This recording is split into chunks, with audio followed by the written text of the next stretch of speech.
Have you seen what's going on at Michigan, the university, the football team? I just saw the firing for the inappropriate relationships. But like the police are involved. Apparently, Oh, the head coach was detained. the head coach was Uh, detained.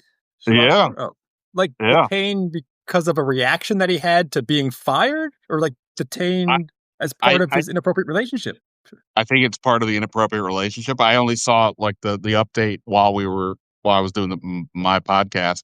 Um, by the way, I think I saw Scott Jackson on here. If you are here and you want to join, I don't know how it works. Hit the button to join if you want to. What's up, everyone? Glad you could join. My guy Adam Rubin and I are here. We're gonna. We've had too many of these sessions have become therapy sessions. I don't even know the last time we've really had to just talk straight football without some sort of when's Jayden going to play, not play, where's Terry, not Terry. There are all these injuries, and this is another one of those times now that we hear that Jayden's not going to play on Sunday.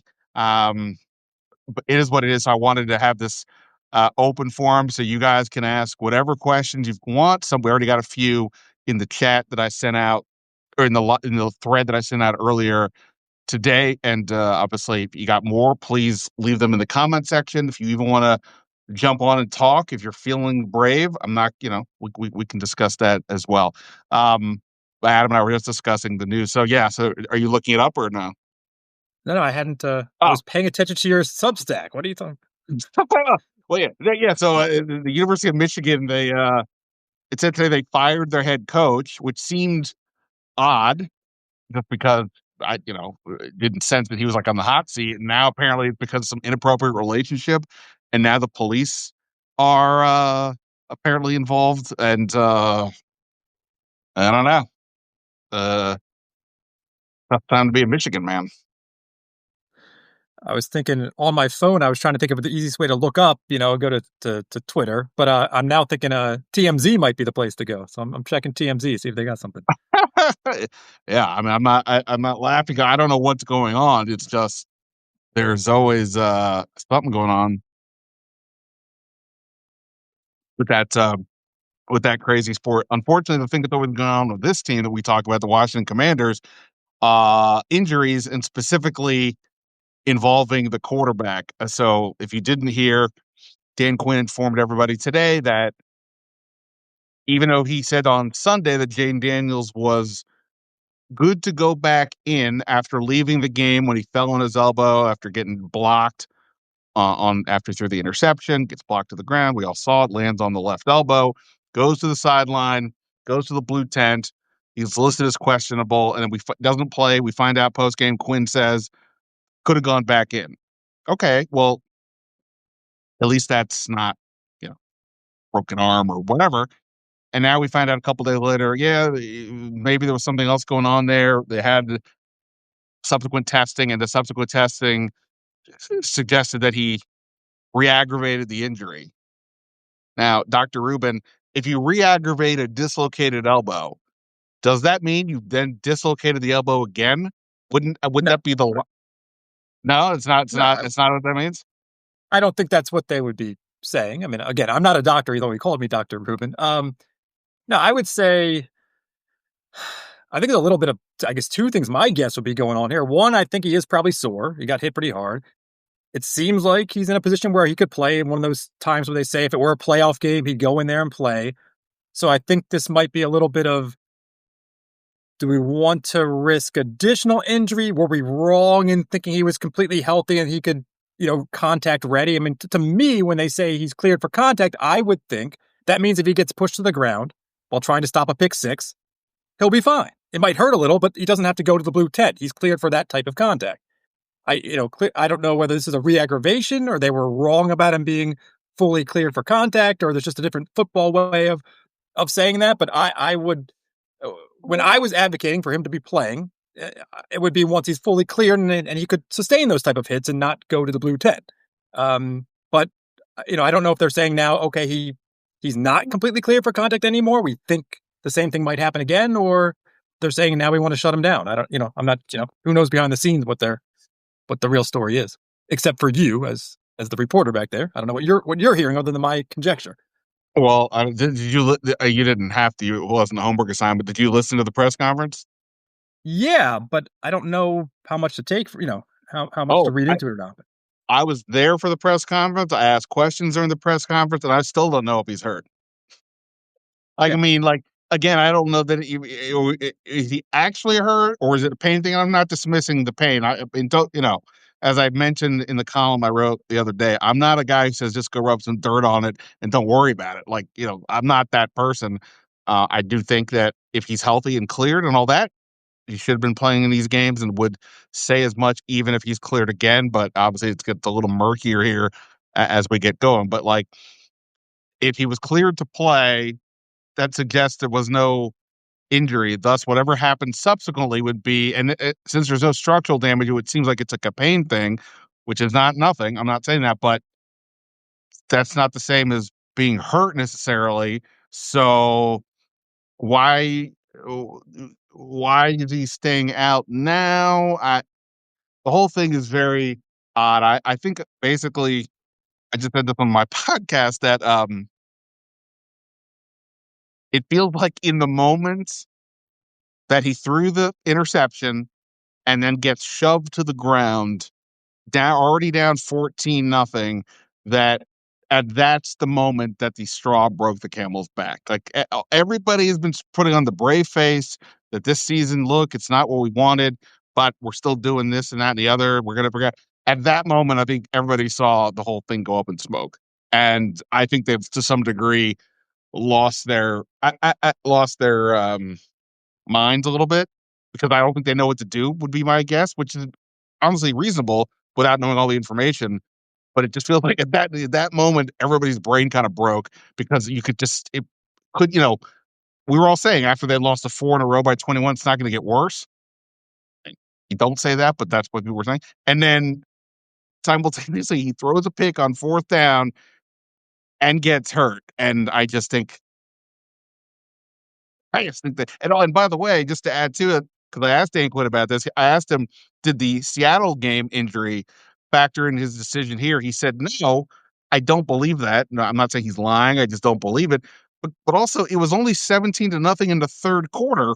The head coach is telling these guys to run through a brick wall. And here he says, well, I decided that even though he was cleared to go back in, I'm not putting the quarterback back in the third quarter. Now, I don't know exactly when Mariota threw the pick in his timeline, but I threw out 17 nothing to Quinn. He goes, well, it didn't feel like 17 nothing to me.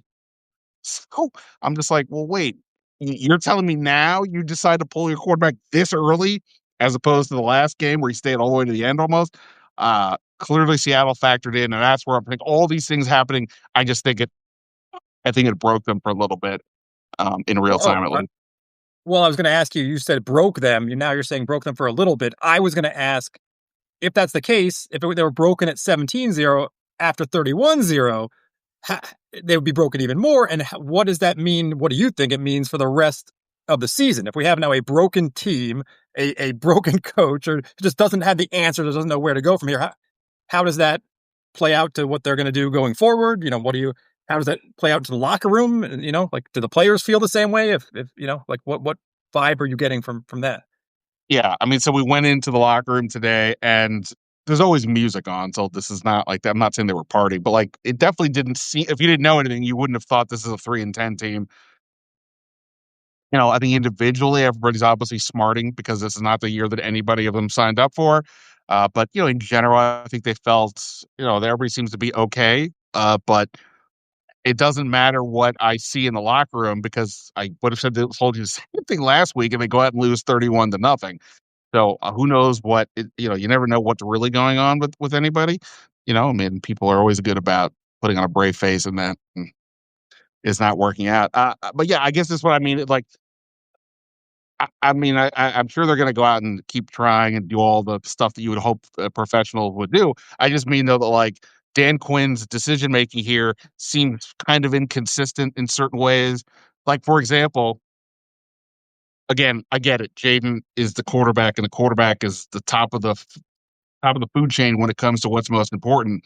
But if the issue is we've got a player who is dealing with some sort of a injury that he's re-aggravated, and we're going to keep him out, and we'll see. They didn't say this, but we'll see if he plays again. I could use the exact same logic on Terry McLaurin. Why is Terry McLaurin playing? He was out for 7 games. In between, he came back, got hurt again, went out. I know he's looked fine the last 2 games, but uh, like what or are they going to do this for other people? Should they sit Laramie Tunsil? I kind of think they should, to be honest. And I just don't know what's going on at this moment in time, and I don't know. We're going to find out until Sunday, and that's why it feels like it's a little broken right now.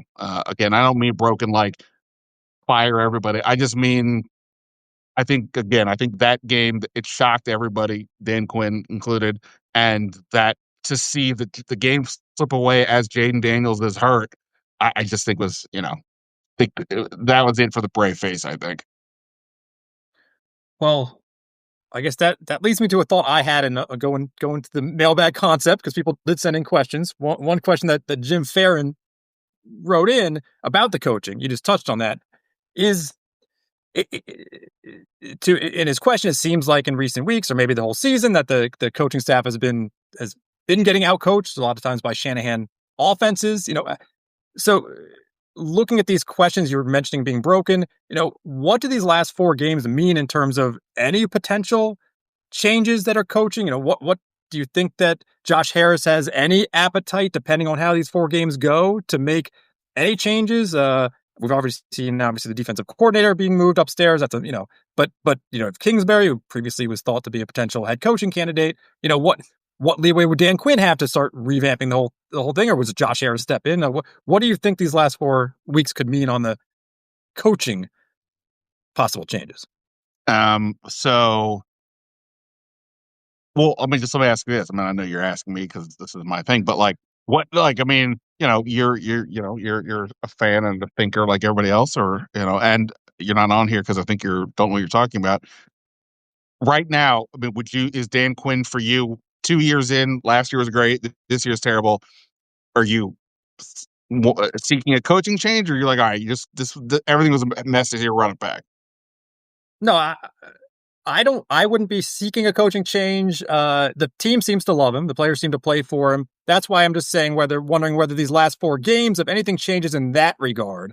I'm not as confident in him anymore. Obviously not confident with the defense.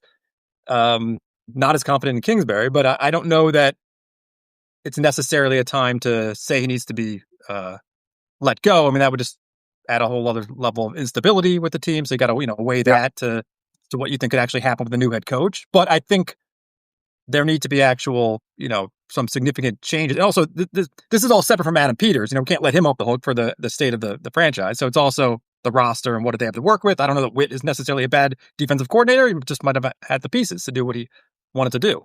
But Right. yes, I wouldn't be in the position of advocating it. But we do have 4 games to go, and they only have 3 wins, and things could, as Flip Saunders said, things can get worse.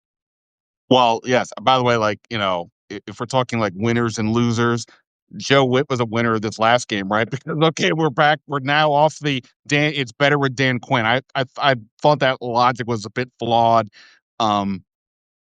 Anyway, but sure, they were at least being more cohesive. Things weren't being broken plays as much, and obviously that ended here. So I asked you that because I wanted your opinion, but also B, I look. I don't think that Dan Quinn or Adam Peters are in any kind of trouble. But they've lost 8 in a row. 5 of the 8 losses have been by at least 21 points. There's 4 games left. If you lose the last 4, not only are they against division teams, but against Philly, who obviously Philly's got their own stuff going on. But hypothetically, if both teams are playing as well as they can, Philly's probably winning that game by double figures. And Dallas's offense is one of the better ones in the league. So it's conceivable that not only at least the Giants game is up there. It's not at Northwest Stadium. So it's conceivable they could lose all 4 games. And if you lose all 4, end the year on a 12-game losing streak, you would have a worse record than Ron Rivera's last season. And if you get blown out in some of these games, so it's not just losing, like if they lose like they did against Miami and Denver, I don't think that it will feel as bad. 12 is a horrific number. But if you go out and lose big time again, and it's to your division opponents, boy, you know what? Like rich people don't like getting embarrassed. So like I don't know. and also Josh Harris is still like obviously they got the stadium deal set up, but he's still trying to sell, to to this fan base in terms of like, hey, we're back. I mean, correct me if I'm wrong. You've been a lifelong fan, but I think you were a little like many were a bit checked out to some degree over the last few years because not last year, but because what are you going to get your hopes up for? Why are you going to get emotionally involved when this whole thing is a train wreck? And then everybody came out of their cave last year, and now it's like, oh no, winter, we're back to winter already. Damn it. Uh, so I don't know. I just think not that like winning one game would change much, but losing 12 in a row to end the year and getting blown out in half of them is pretty awful. So that's my only caveat for saying that I don't think anybody's in trouble. Well, I mean, I think it's no exaggeration to say that the new stadium is the stadium that Jayden built. I mean, with that momentum from last season, and they are going to, Josh Harris is going to ask in the next year or two the season ticket holders to put down a lot of money for the PSL, the seat licenses, which they've already said, I think they confirmed or at least said they were going to do. I mean, that you're talking about a lot of money, which I just know from friends who have season tickets this year, their inability to resell their tickets, for the last game, lowering it as much as they possibly could, no one would buy them. So you're going to be asking those same people to put down tens of thousands of dollars for the right to purchase more tickets, which may not be as valuable as they thought they were to begin with. So I think Harris is going to be under a lot of pressure to at least change the narrative. Um, usually the coaching changes the way you do that. Sure, you can't just change the roster, but I think they're still a year away from I think having to do that, or at least feeling pressure to do that. I think you would show a panic, I think, in desperation right now to fire Dan Quinn. Obviously, pending what actually happens in the last 4 games, but And I I don't think think that that would be it. right. And you'd like to think that they wouldn't compromise Jaden Daniels' health for any reason. But if you're going to say why are these last 4 games important, this is why these last 4 games are important. Because if they go out there with Jaden Daniels and look much better. But, again, I don't think anybody's expecting him to look like last year's offense or anything. But if they go out there and he's making plays, they look like they did offensively against the Chargers. I don't even count the Giants and the Raiders games because those teams are just terrible. But at least stuff like that, Jayden was good in that Chargers game. You and I were both out there for that one. And um if that is if that could be seen, it would be okay. Everything went wrong this season, but at least 5 is legit, dot, dot, dot. Now, I'm not questioning that he's legit, but now it goes back to slightly more of like we're buying into that he's legit because of what happened 2 years ago, not because of this year. So that's why these games, I think, do matter from a feeling standpoint. I don't think that's nothing. People get upset. I mean, I had people in the game day thread that we had up on Sunday, and there was 100 and some comments. I really appreciate everybody who's in there, and it's a lot more venting than it is celebrating these days. But people were asking, "Hey Ben, is anybody going to ask Dan Quinn what does he say to fans who spent all this money to travel and things like that?" And that's a whole thing. But like, people are pissed off. So at least if Jaden Daniels is playing well, then you feel a little bit better about the situation. But this, God bless Marcus Mariota. I don't think that whatever is going to happen there matters too much. If they win, sure, that's fun, but or not fun, but at least we're not talking about another loss. So I do think these games matter from that perspective, and that's where you have to see where Josh Harris is at. Um, as much as obviously everybody's thrilled that who doesn't own the team anymore, but I thought it was like when Josh Harris needs 20 people to help buy this team. It's not just he's not just Steve Ballmer writing a check. Like they're all rich, but like they got to make a profit here for this thing to work. So that's how you raise the ticket prices, and you can't have a backslide. You can't have they sold out. I think every game this year. You can't have next year not doing that. So what does that mean? Does that mean making any kind of bold change? Is that just hey, we're going to get this draft pick, whatever that means, and that will be the thing we go out in free agency and we do like what the Orioles did today, and they go out and get Pete Alonso. They signed the equivalent of a few guys like that. I'm just making this up. They signed Trey Hendrickson. They draft a receiver. that what if those are the things to get people excited? Okay, but like I think that's a real conversation that's going to have to happen here, which is why uh, you lose 12 in a row. I, I can't say that like nothing's going to change, but Well, where in terms of, I don't know if you started your mock drafting, in depth yet, but where are you? What would you say to the fans of what you're for these last four games? How beneficial would it be to lose out? Losing the Giants, I think we would flip with them. Some of the other three-win teams could win, one at the end of the season. In a lot of division games, things can happen. You saw New Orleans just beat Tampa Bay. I mean, at 3 and 14, um, what is getting a top three pick? I mean, does that how much do you think that can change a franchise versus, hey, let's get a feel good win? What should fans be thinking? On that end. well, in a general sense, like I know there are fans who it doesn't matter; they just want their team to win because that's what gets them to feel better. As you and I, who are both been you know, fans and followers of the Washington Wizards, uh, you know what? Like it's really good to get the good draft picks and either take a guy or have the options to trade the pick. So in general, I would say if this was like if they had the same record, but they had won within the last month, and it's like a three losing streak, I'd be like, you know what, rock on, keep losing. The one reason they don't have it's not the same thing though is like again like with the Wizards or where this team was after in 2023 is they have the quarterback. The only reason why the draft pick matters here for the most part is can you do they lose enough? So now they're in a position where whether it's a Mendoza, the Indiana kid, or if the Oregon quarterback comes out, or whoever it is that you never know how these things go. If there's other quarterbacks that bubble up, and now other teams want to trade up, and you're like, cool, we're willing to move back and get more picks. That's the higher the pick, the better the assets in return. Now, there's of course also there's a bunch of defensive linemen or defenders out there in this draft who are apparently going to be pretty good. We'll see how it all shakes out right now.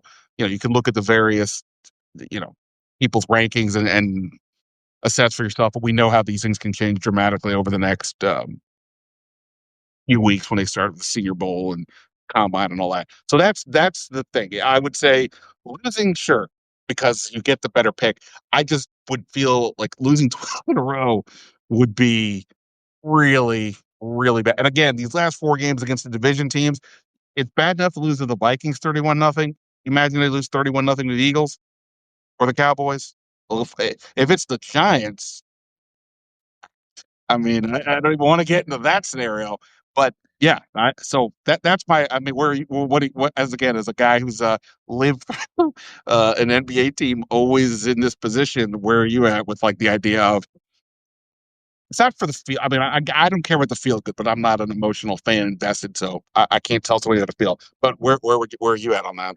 I mean, I didn't mind missing the field goal against Miami. I didn't mind missing the 2-point conversion against Denver. While I'm watching, yeah, I'd like him to convert it, but in the end, I was fine with that. Of course, you don't want 31-0, but you'd like to see them competitive, and then you sort of don't mind if they lose in the end. I mean, that's sort of. I mean, I just think they need too much of a. They need that draft pick to be able to trade back, if possible, just to get some more assets. So, but yeah, 12 in a row would be obviously painful. But the one difference of the NFL versus the NBA is you're guaranteed that spot.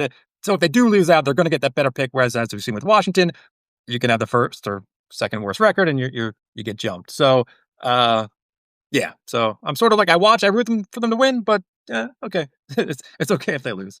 Yeah, right. I mean, independent of a trade down, again, because they have the quarterback.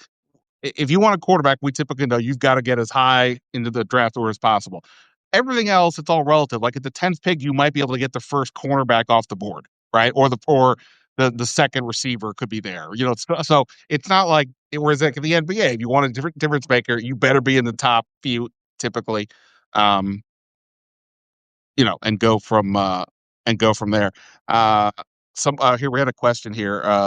AP, Yeah, AP. I don't know what AP's name is, but every time I see it, I'm like, oh, is Adam Peters joining us? AP says Jayden did not look fully healthy to me and appeared to play with a level of restraint. Do you think that is more of a lack of rhythm from the start-stop nature of the season for him, or is the type of player that doesn't play well if not fully healthy. Um, so one thing that was confusing to me was how, and I think to a lot of people was how do they look pretty good offensively against a Denver team that statistically is like the number one defense in the league, and then look so poor against a Minnesota team that has a really good defense. What's what went on there? And basically, it's not everybody is doing the same thing. Denver is more sort of they have a lot of talent. They're straight up. They're not like trying to necessarily confuse the other team. Minnesota's coming with these exotic blitzes and they're very aggressive. And I think for a first game back, and I had somebody tell me this before the game, that for a first game back, this is a really bad opponent. Not that Jayden Daniels is unable to play against good defenses, but I think Minnesota just is a tough one. Then you factor in he hadn't played in a couple of weeks. Then you factor in the injury. He said that mentally he was okay before the game, and I don't doubt it. But when you're out there and right, before he went out for good, he went to I don't know what they showed on TV, but he went over to the training towards the sideline. The training staff came out. They were futzing with his brace. I don't know if it was like the brace was screwed up or he was hurt. Then obviously he is out a couple of days later.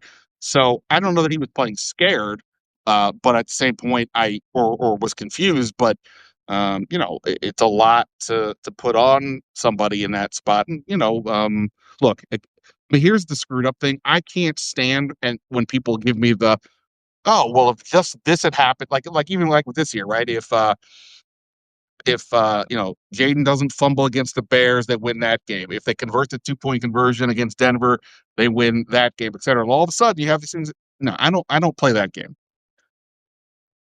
But in this particular case, if Debo catches the pass, right, then that means at the moment that like Jayden, like they're going for it's fourth down and they go for it and Jayden gets hurt of the play, maybe they kick the field goal. And it's instead of being 14-0, it's now 14-10. Now, if it's 14-10, we're all not having the same conniption fits that we are beyond the fact that if Jayden had gotten hurt. But like it would be a different game. And then again, as I said, once he got hurt and the interception happened, I think it all just spiraled. The defense had looked terrible to that point. Don't get me wrong, but the offense at least it moved the ball twice to the red zone. So I don't want to play that game, but I think all things being equal, I think Jayden was terrible. I just think that the circumstances where they were, and then he gets hurt again, just makes everything feel that much worse, which is completely reasonable. I mean, the sun is not out right now, literally and figuratively here. So I don't know. It's tough, but I'm not too worried. I'm still not too worried about Jayden. I just think that this whole thing has been, you know, nothing worth this year. Yeah, that dovetails with one of the questions that shows some of the frustration. One of the questions in the mailbag was from Rick Gallagher asking, do you still think that Daniels can be the franchise quarterback? He's questioning whether he's the guy. He looks like he's taking a step back. He's hesitant in the pocket. I think you've answered the question that this has not changed your view of Jayden Daniels' long-term stability, but I think it's a representative of the frustration people are having and how crushing it is to go from last season, what you saw, to what it is this year. Personally, I don't see any. Yeah, I have no concerns about Jayden long term. I thought the first drive against Minnesota was great. He didn't really get that many after that, and the whole team looked a bit off. But he has one thing is he does seem a little more hesitant this year. I mean, that's one thing where he's not releasing it as quickly. He's not looking downfield much at all. So I mean, there is some slight regression. Yeah, the Brandon Coleman play, like yeah, we'll have a chance. Cliff Kingsbury talks on Thursday. Possibly this comes up. I will try to ask if I can, but we'll see. But yeah, it looked like I hated the play call. This is good. Let's be clear about that. You've lost 7 in a row. You're down 7-0. You've been running the ball well. It's just get the ball in the end zone. They don't be cute with this, but anyway. But it looked like Coleman was at least in theory open if Jayden throws it at the moment that Coleman moves up the field, but that's not what happened. So yeah, and that's also why, like your point, that's why I think these last few games matter because he hasn't looked as good. But we can all sit here and like I've had people tell me, including people in the league, like, hey, I wouldn't be playing him at all. Last year he was almost the MVP of the league. We know he's good. I'm like, yeah, but we've never seen a player regress to some degree, even if it's a little bit. I mean, it does happen. So I think he should be playing because we have not seen the high end version. And right now, again, if McLaurin was still hurt, if the offensive line was banged up, all of this goes out the window. But unfortunately, Zach Ertz gets hurt. But other than that, they're as healthy as they've basically been all year. So that's not the issue. I would have played him, but because of this semi regression-y kind of a deal. By the way, like here's the other thing. I'm curious what you think. Again, to go back to our Wizards. With You know, when John Wall got hurt towards the end and he kept getting hurt, it was the same body parts basically, right? It was like the Achilles and the knee, right? Like he had the Achilles and then he's coming back and he blows it out again. All right, am I remembering that yeah, right? we re-injured it, yeah, in the house, but yeah, yeah. Yeah, in half. So my only point is that like if that was the deal here, if Jane Daniels dealing with one injury over the course of this season, I'd be like, okay, this is the problem. Except it's been a knee, it's been a hamstring, it's been an elbow now. All these things are unrelated. I'm not a doctor, but I don't think the one leads to the other.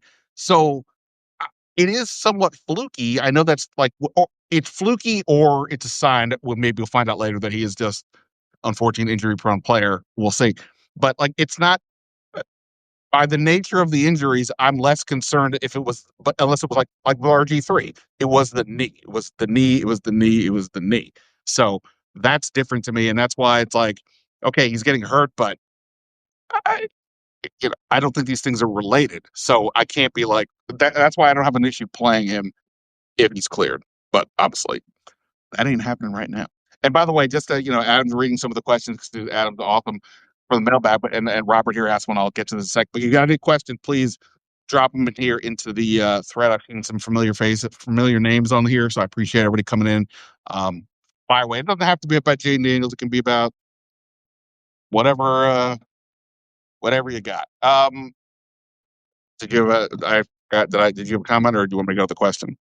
No, no, no. I was saying Robert. I mean, asked an interesting question. If you saw the one that came up, potential tension between Dan Quinn and Adam Peters, and how that would play out. All right, so Robert Letterer, do you think the coach and GM are at odds regarding playing Daniel? Quinn keeps talking about need for game experience, but Peters may be focused on future. Um, I don't know. Unfortunately for Dan Quinn, he has to do all the talking. We last talked to Adam Peters during training camp, and we won't talk to him again until the season's over and he gives his state of the world chat with us. So I don't know exactly where he's at. Now that said, yes, that is always the question. The coach and the GM, are they at odds? The coach is focused on the moment, the GM is focused on the future. But it's also pretty clear in this case that Dan Quinn understands where he fits in the pecking order. He's very clear to never get into future questions or draft questions or money questions. He leaves that up to Peters. So I don't want to say he knows his place, but I don't really think there's a huge issue there. And obviously, they're all got to be aligned on Jayden Daniels. Like I don't think Dan Quinn is playing Jayden Daniels because he's desperate to win. I think he's playing it because he thinks he needs to work. Or like this team has not been. Last week was the first time they had 10 of what we thought would have been their 11 starters on offense for the first time since week 2. So it would be cool to see how that group would look. But obviously, they're already going to be out now. Zach Ertz for sure, and Jayden Daniels at least for another week. So I can't imagine that that's any kind of an issue. What I do wonder to some degree is, and I've been asking about this for a few weeks, is have we finally reached a point? They were officially eliminated from the playoffs. Not that anybody was thinking about the playoffs recently, but like officially eliminated from the playoffs. The quarterback is hurt. Is this the time to say, and look, Ben Sinnott, like you and I were texting about this in the game, like, okay, well, I guess Ben Sinnott's finally going to play. Terrible reason why. But is this the time you say, okay, we got to put Jordan McGee at linebacker, or got to play Tyler Owens more at safety, or whatever it might be, even like play Bill Moore instead of Jeremy McNichols, or whatever it might be. I think that to me is a question that maybe the coach and GM have to navigate, because the coach doesn't want to lose 12 in a row, but the GM might be like, well, I don't know what we got to see what these guys can do. But I don't sense there'll be tension. I just think they have to decide what they think makes the most sense. I think the real part here is like, in terms of the Peters part of all this, the draft. I mean, the one thing we could say for the last two draft classes, well, at least Jayden. And I'm not saying again, I'm still cool, but like even that's now right now is not as interesting as it was a few months ago. And the rest of the guys, you know, we haven't seen a ton. I think that is where it gets really interesting here these last few weeks. If nothing changes, if Johnny News doesn't play better or more, if Ben Standig now gets to play more and we don't see anything, etc., then I think the Adam Peters part becomes a bit louder. Like, what are we doing here? I mean, I get the impression just from the outside looking in that Bobby Wagner would have to go to Dan Quinn and say, "Listen, for the good of the team, I let take me off the bench, or play fewer snaps, or give the green dot." Like, I feel like the level of respect that Dan Quinn has for Wagner, I just feel like uh, Wagner would actually have to do it. And I don't know if Wagner seems like the type of guy I'm playing every snap if I can, not because he's not in a selfish way, but just I'm a football player. I'm going to be on the field. But that would be the one key one for me where I think like going forward, they need to start figuring out what they're doing in these last four games. Some concepts that could be helpful going forward, but um, yeah, Stan Quinn doesn't strike me as a guy who's going to coach for the future, even if it seemed like the most logical thing. I don't see him doing it. That's where Adam Peters might have to step in, not in a I'm going to tell you what to do thing, but in a let's collaborate, let's talk, and let's see what's best for the team going forward. Maybe get Jalen Lane 5 or 6 targets. I know there's one question that someone asked in the mailbag. Where's Jalen Lane? All this, it's 4.3 speed. Let's start getting targets to him, like Sinnott as well. But let's start getting those guys involved. But Yeah, I think I'm with you there. I think all things being equal, Dan Quinn would feel like, oh, come on, these guys have given me everything. They're all that. I don't want to like just tell them to sit. Plus, in some of these cases, I don't think Bobby Wagner needs to. These last four games are going to change anybody's opinion on Bobby Wagner for better or for worse. But for some other guys, hey, these last four games might be an opportunity to show something more to either to Washington or to another team, and you don't want to take that out. Now, all that said, like again, if Jayden Daniels is out for the rest of the year, and again, they're saying he's not hurt, so it would be a precaution. I would take that precaution with Terry McLaurin. I would take that precaution with Laramie Tunsil. I, I would maybe take that with Frankie Louvu. Like I would look. I might even take it with Mariota. I might even say, you know what, Josh Johnson. Hey, Sam Hartman. You want to play the last game? Like I'm not trying to turn this into like a comedy, but like if the moment you decide that Jayden's out and you're claiming it's a precaution, I personally would start to think, let me do this with other guys who we know will be with us next year. Can you imagine if anybody else gets hurt, like for real, like a significant injury, not just out for a couple of weeks, but like that would be terrible. But until if they raise the white flag with Daniels, then I think I would start considering that for other people. I mean, that you're sort of a load management. Actually, that's more of a tanking flaw. Taking the NBA vernacular. I mean, that would be more of just straight out tanking. I'm trying to think. Like, and I mean, that hasn't been done, right? I can't think of a time where the NFL team has actually done that to the. I understand maybe sitting a quarterback if they're potentially injured, but actually wholesale taking guys out. Right? Like By the way, that would be. apologies. I'm trying to I'm just charge talking my through the trying to vertigo charge that my was phone. happening. Yeah, I'm trying to charge my phone, but I I may have to pause for half a second and let you talk. But yeah, I mean, right.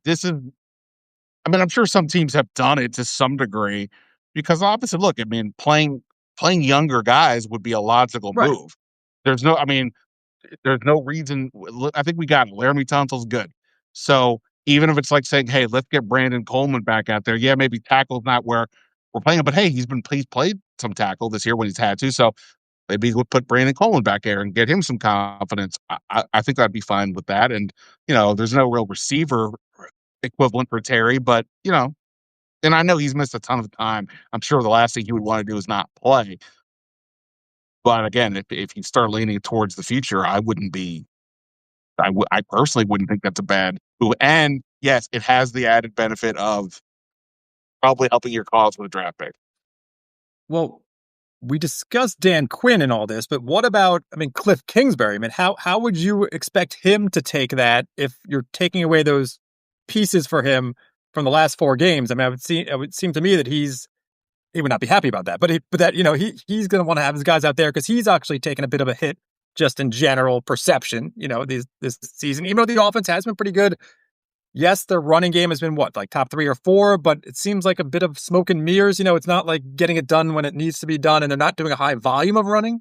I guess just yards per carry is high, but I think uh, I know he doesn't have any say in that part of it, but I mean that seems like that could risk some contentious situation with him if you're planning on bringing him back next year. If you're expecting to have him. I mean, if you expect to have him back, then I'd be like, hey, dude, we're gonna if we lose more games, we'll get better picks for you. So that should be. I would think that would be logical. It would be worse if he's like, hey, I'm possibly looking to take a better job or get a different job. So please let me try to get better tape here. But sure, I mean, look, nobody wants to. None of the. I always people always say, well, they can't. That you don't want them to try to lose. They are not going to try to lose. It's just purely how do you manipulate the lineup.